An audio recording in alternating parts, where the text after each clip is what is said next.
Speaking of Feherty, what is it like being around him and on a daily basis during the week or in the telecasts? And then, it's got to be interesting, hilarious. Does your stomach hurt at the end of the day from laughing so hard, or does he get serious at any point in time, or is he just loving life and sucking the marrow out of it best he can?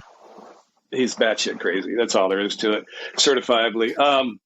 Your stomach gets sore every single day. I mean, I've heard so many of the jokes, and there's always new ones that surprise me. You never know when they're coming.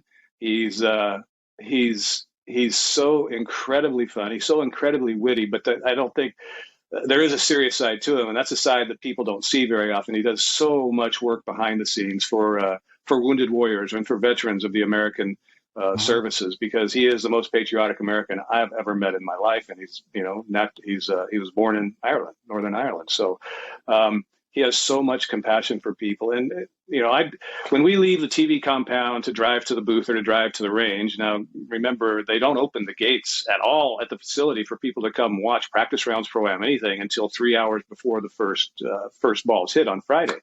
So we'll drive over there. The place is already packed because that's where all the fan villages, all the entertainment, all the fun stuff that you don't see normally at golf tournaments. And I'll drive him through there, and it is, I mean, I literally think Elvis is in my golf cart. It's amazing how big of a rock star he is with the golf fans. And and he just treats everyone so nice. And when they just come up and, just pour all this praise on him for being the favorite, being the best, and every single time, he basically tells them, you need to aim higher. If you may come, you need to aim higher. I'm no hero. So he's as genuine as they get. And I mean, I didn't know I would end up in this position, sitting in the booth. Number one, I thought I'd be on course, and sitting in the booth alongside David Feherty, that's just icing on the cake. After I was the first one that they hired from an on-air standpoint. And once I took that first leap, and those guys came aboard, him and Arlo and Dom and Sue Ann and Troy, it's just icing on the cake for me. As I look at him and I look at being a big sports fan, I don't want to say characters, but announcers like that who were somewhat given a fair amount of creative freedom, that were very, whether some of them were polarizing, some of them were different, but Feherty falls into that. Johnny Miller, I would put in that category. In other sports, Dick Vitale. I'd even put Brandel in there. Brandel seems to be very polarizing, and I think good for golf. I agree with Brandel on some things. I disagree with him on others.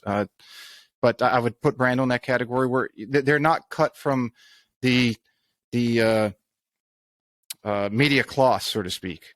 Right. Do you see that the industry leaning towards that as things in the world just in general get more politically correct and they want things to have a certain image and kind of that fading out because you don't see as many people getting opportunities who come that have no experience in that side of the business and then they become exceptionally good at what they do? Yeah, you know what? David didn't need any experience. You put a mic in front of him and let his personality take over, and you won't turn off the TV. You won't change the channel. That's all it is. And I think there are some like that. I think through the growth of the influence of the PGA Tour as an entity and basically everybody towing the line with them, you see less and less of it now than you did back then when it didn't have quite the power to control the narrative like it does now. It seems to, anyway. I can speak firsthand to it. It absolutely does. I've had it happen to me before in my previous job. So they're losing a little bit of that, but David needed no experience. Johnny Miller was very much the same way. Johnny said the greatest line, and I live by it to this day. My boss isn't the PGA Tour. My boss isn't the producers. My boss isn't the guy who signs my check. My boss is the viewer. That's the one I have to remain loyal to when I'm talking about something. And it's easy to lose sight of that because you don't want to make a player mad. You don't want to hear bad comments about yourself now through social media or when you're walking the range. It's easy to really you certainly don't want to get the email or the phone call from Ponte Vedra that they were ticked off at something you said. So you tend to, you tend to walk on eggshells a little more than the previous generation did. I know David has said one of his favorite things about his new job, other than a really nice contract, is the fact that he gets to be him, and he didn't feel like later in his career with CBS and then with NBC that he actually got to be him, and he loves to be him.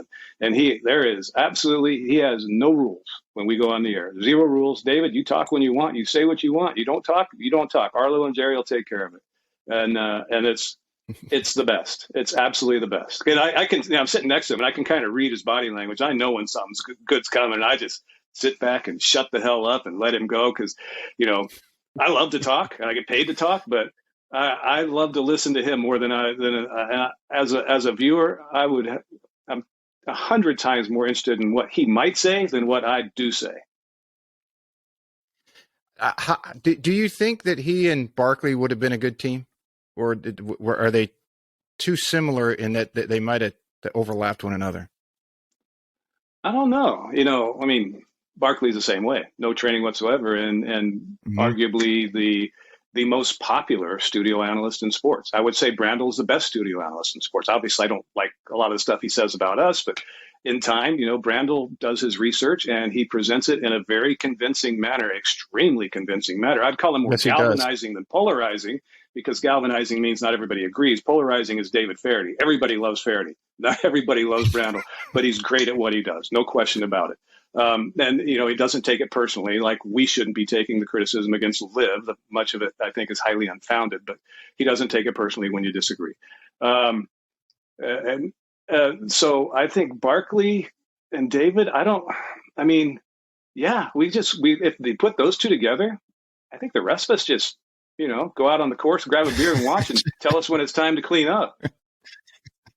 And just interject when they need a break, or they got to take a water break or something. Just, hey, you guys take the reins for about 10 minutes and these guys will be right back. That was very intriguing. That would have been a lot of fun to at least see, even if it was would have been an experiment for a short time. I don't know what the negotiations were, but that was going to be very interesting to watch. But it didn't happen. But both very cool guys.